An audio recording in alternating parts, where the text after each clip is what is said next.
She cooked simple meals for him when the servants delayed, washed his face with warm cloths, and listened to his stories when he wanted to remember younger, stronger days.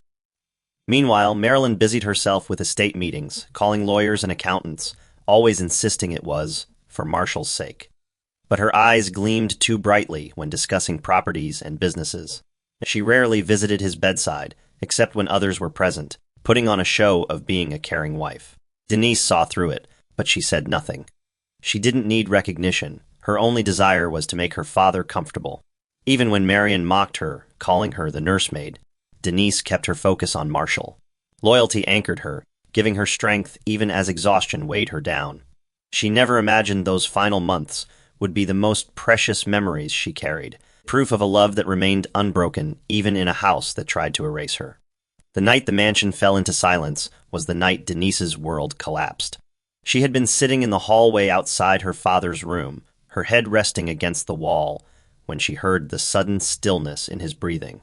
For hours, she had been reading softly to him, her voice quivering but steady, clinging to the hope that if she just kept talking, he would keep listening.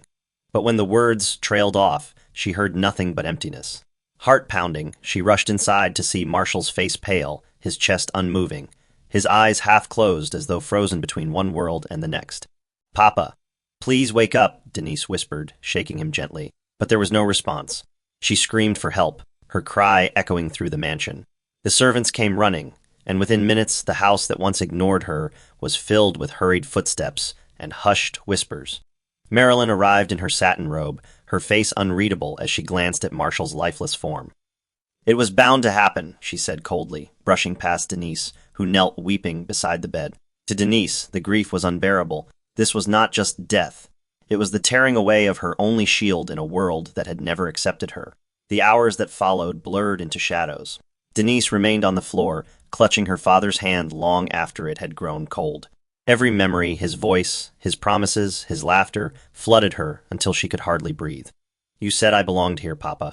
You said I was yours," she cried, her tears soaking the blanket.